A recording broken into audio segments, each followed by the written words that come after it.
Hi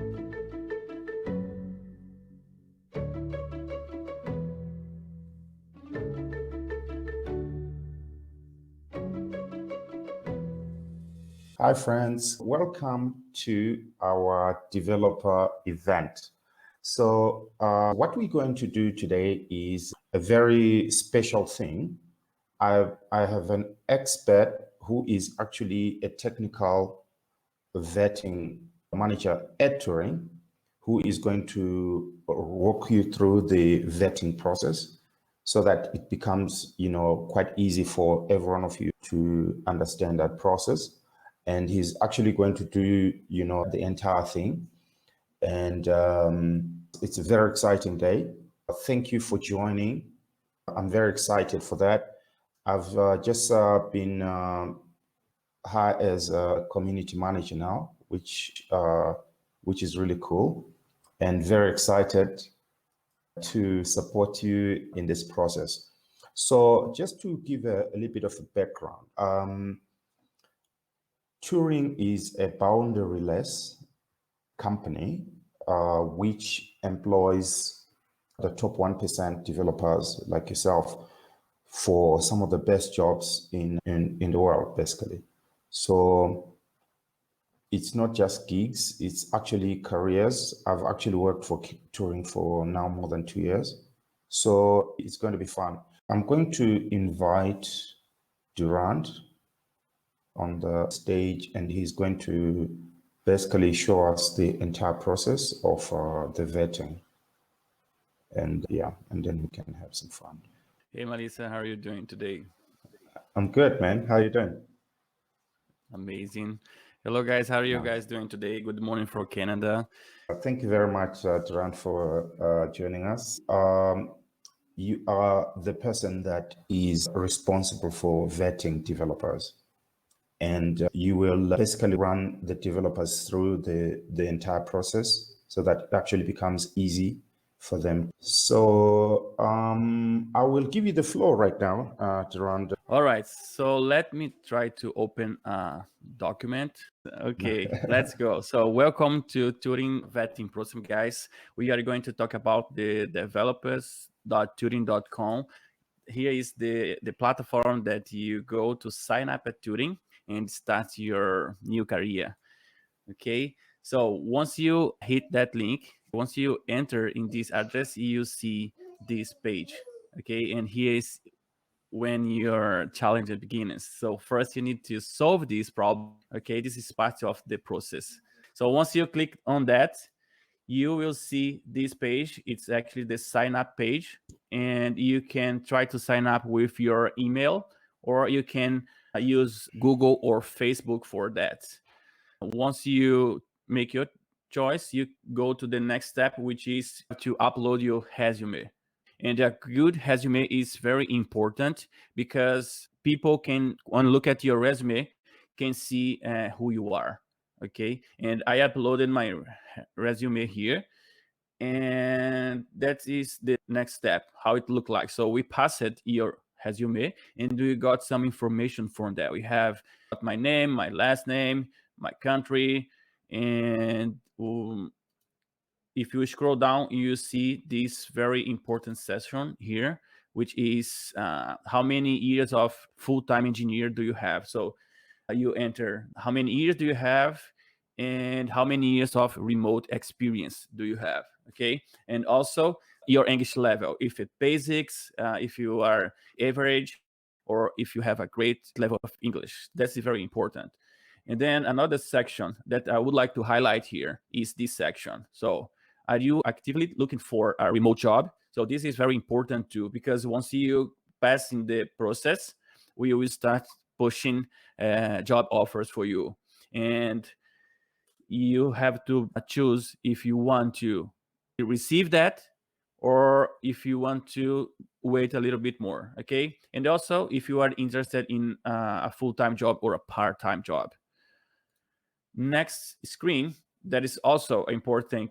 So you have to choose what's your main tech stack. When I mean tech stack is, what's your most comfortable to work with?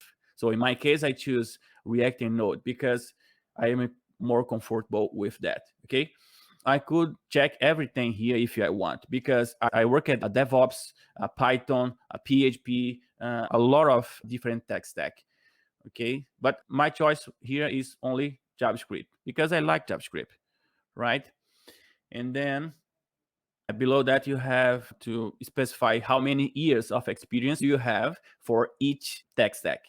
Okay, and once you finish that, you will able to see this page. So welcome to Turing. Here you actually complete your first step, which is your profile, which is great.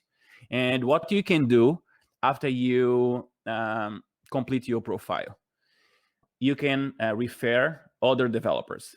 So if you complete your profile, you will be able to refer your friends. Okay, and if your friend gets hired by Turing and he worked at least for 1 month, you will earn 250 USD. Okay, it means if you refer 10 developers, so it's a 2000 USD. This is a lot of money. So this is how your profile look like. So this is how we see your resume. That is a brief introduction on my resume. Okay, and I am a software developer. So I have more than 15 years. This resume is not up to date. You can check here. I made it last year because I was looking for a job. But since I entered in Turing, I didn't need to look for a job anymore. So I didn't update my resume, but Turing does it for me. So now I have 16 years of experience. All right. The next step will be you have to tell Turing what is your experience. But this is actually not a test, okay? This is how we understand your experience. So let's go to the next step. This test, the time to complete this test is like 30 minutes, okay, the estimate time, but we give you 1 hour to do that. And the questions are quite simple. You just answer who you are. So if you are a software developer, you have to choose A. If you experienced software developer, B, a senior, a tech lead. We give you a lot of options, okay, to map your profile, to map who you are, to understand who you are. And once you do that, you will be able to do the tests for the tech stack that you choose. In my case, I choose React and Node, and here is the test that Turing recommend you to do. For React, it takes about 45 minutes, but if you know React.js, you can solve it in less than 5 minutes for sure. And for Node.js, and once you do that, here is how it looks like. I actually complete these tests, both for Node.js and for React.js. And now I am able to do the code challenger. So code challenger is a kind of live code, and you have 2 problems to solve. I'm going to show you how it looks like. But before that, can I take tests for another tech stacks? Actually, yes, you can do that. You can scroll down a little bit. We have so many different tech stacks to test. You can choose one that is more suitable for you. In this case, I can choose PHP, SQL, but I'm good with React and Node, okay? I don't want to do this test, but how many tests you do is better for you, okay? Maybe I can go back and do tests for every tech stack. I know that could be a good thing. And once you go to the coding challenger, here is how it looks like. When you hit this menu here, you will see instructions and 2 buttons, okay? The first button is try to practice the test. So you can hit this button and do the test as many times as you want. We are not evaluating that, okay? And this one is the good one. When you start this, you will do almost the same that you did here, but this we will evaluate your solution. And let's see how does it look like. On your left side, you have the problem description with some examples and the input, the expected output for each test, okay? On your right side here, you have the playground. You can actually write your code here. So what I recommend you to do is don't console log anything. Don't print anything on the console. Don't remove any line here. And one important thing, you cannot copy and paste anything here. This is very important to keep in mind because some developers are doing the tests in your own IDE and they try to copy and paste the solution here. So it doesn't work this way. You have to go on this platform and write your code line by line here. So what I recommend you to do is once you start the test, focus on the test and write line by line here. And you have to pay attention if the test description says solve it in a linear solution. So try to solve it in a linear solution. If it is not possible to solve it using a linear solution, use any solution you can do, okay? Here at the top, you see you have to choose between the problems. Problem 1 and 2, you can choose between them here. And also you can choose your language here. So to save time, I recommend you when you hit the button to start the test, go directly to language, okay? Because you are counting the time once you press the button. So go directly to language and choose the language which is more suitable for you. Go to language, choose your language, and then read the problem. It will save you time. And then you can read carefully the description, the input and the output that's expected for each test. Here you have your test case. You can write your custom test case here.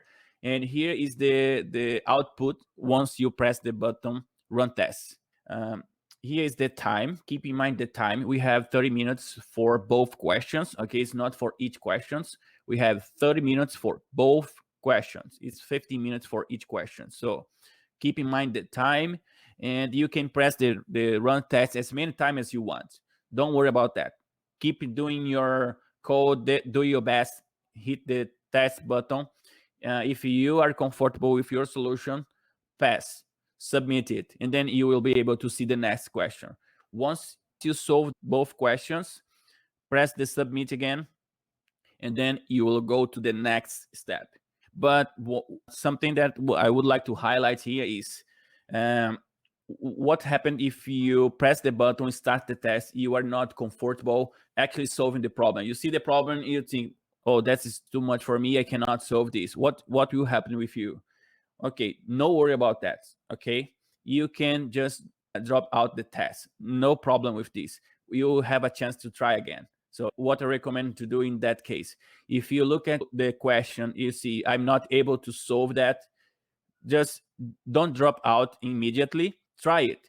Read the question. Try to formulate the solution in your mind. Spend 30 minutes here reading and trying. Even you think you are not able to finish this, you're learning how to solve that, okay? You're learning the process. Now you know how it works. Prepare yourself better for the next time, okay? And you can try again in 30 months. Use this time to improve your skills. Try it. Try it as many times as you want during the next 3 months, and try again. And don't worry. Try again as many times as you want. So what happens when, let's say, you can only manage to solve one of the problems, but you cannot solve the second one? That's good. If you manage to solve one problem, you can actually submit it. We will evaluate your problem. It doesn't mean you fail. You could pass. If you solve one problem, we are good with this, okay? Actually, if you solve both, you are great. But you solve one, you are good, okay? And you can try as many times as you want. Just keep in mind, you know how the process works. You know you have a problem to solve. You know you have a time limit for that, okay? Just try it as many times as you want. Yeah, what about if the solution that I bring forward is not, let's say, very efficient? It works, yes, but it's not very, very efficient. Let's say I choose to use something which is log n squared, yes, instead of maybe something linear in terms of performance. Yeah, we will analyze your solution and you will pass, okay? Don't worry about that. What I recommend you is read the question and try to follow that. If you solve the question, it's a good point for you. All right. So once you finish that, once you submit that, all you need to do is finalize your resume. Okay. So let me show you something. So if you are currently looking for a job, you have to choose the first one. Okay. Ready to interview. And it will work only for 30 days. So for the next 30 days. But we keep remind you everything. And once you are logged in your Turing profile, you will see this badge here, and you have a choice to update it or let it expire. Okay. Once you finish the live code challenger, you only would need to finalize your resume, and we'll guide you for that. Okay. I think that's it. That's the process. That is the simple process to start getting jobs from Turing. Thank you. Thank you very much, Durand. Just a quick question. How does the interview process work? Yes, this is a great question. So a part of the process is live interview questions. Okay, live interview with me. I mean, if you choose JavaScript, okay, if you choose JavaScript, you probably will talk with me and one-on-one 1 hour section where I will ask you questions about JavaScript, mainly JavaScript, and then you can choose between Angular or React.js or Vue.js or any framework or library in JavaScript. And then after JavaScript question, I will go through the library or framework that you choose. And then I will ask you questions about Node.js if you choose to work as a full stack developer. If not, we go for questions about the data structure, okay? Because data structure is present in your life. You cannot see it clearly, but every time you make a choice, you are using a kind of a binary search. Okay. If you have 2 kids and you need to pick up a t-shirt, you ask, it's for my daughter or for my son? If it's for your son, you're not search for a t-shirt in your daughter's closet, right? This is a binary search. You skip half of that and get going. If you choose be a full stack developer, I'll go for Node.js, okay, and also database. But this is for the tech stack in JavaScript. If you choose Python or Java or PHP, there are questions for PHP, Java, and Python also. And might not be with me, could be me, but could be also with one of my colleagues. And you'll be evaluated for your tech stack, and then database, and then data structure, and then system design, okay? Because what the companies are looking for is not only for the tech stack, if you are able to solve that problem. That's what I always say, okay? So let's take an example. If you know Python, okay? If you know Python, you are a great developer, so I want to work with you. But if you know Python and know how to solve their problems, know how to give them solutions for their problems, they will fight for you. That's my advice for you. Good stuff. Hey, Durand, that is super awesome. So just another question. Let's say somebody fails the test once. Can they be able to try it again, maybe at some point in time? Yes. So if they fail the test, don't worry about that. You can try again in 3 months. That is the period. Okay. What I recommend you use this time to improve your skills. Get those 3 months to learn. Don't be afraid to try again. Okay. Because I fail a lot of times. Okay. I'm not here because I have only one interview. I have so many interviews. Okay, I have 16 years of experience and I fail a lot. Believe me, I fail a lot. And I learn with that process. And I improve myself for the next one. And I fail. And I improve myself again for the next one. Okay. Another question is, let's say your experience as a developer is low. Let's say you just have only 2 years of experience as a developer. Would you be able to pass this particular type of interview? So usually what the companies are looking for is people with experience, but we have exceptions. If you are an exceptional developer, of course, you will pass that. But you have to go to the process. And all tests are reviewed for one real person at Turing. Excellent stuff, Durand. So we've got quite a couple of questions here. I'm going to try to pull them up. Let's see. Okay. So this is the first question. It's from Raphael. It says, can the test be taken more than once? I think we already talked about this, right? Yes, we can do the test more than once. We can do the test as many times as you want. Okay. As I said before, if you don't pass in the first one, don't be afraid. Okay. We need you.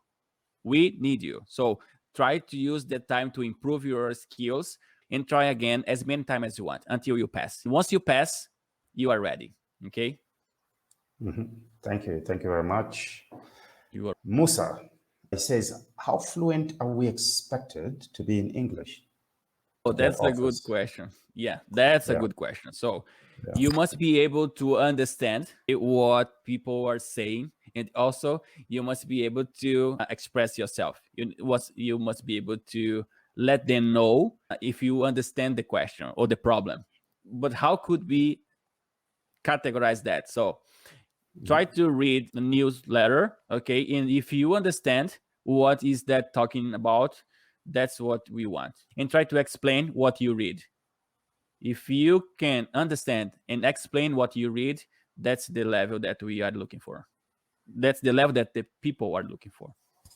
Nice. Thank you very much, Mr. This is from Martin. It says, in Python challenge, are imports allowed? Yes. So I suppose import is basically for math, for strings, for math, yeah, so, they are allowed. Let's say other libraries are allowed. It's allowed for Python, for C, C++, Java. Yes, it's allowed. That sounds good.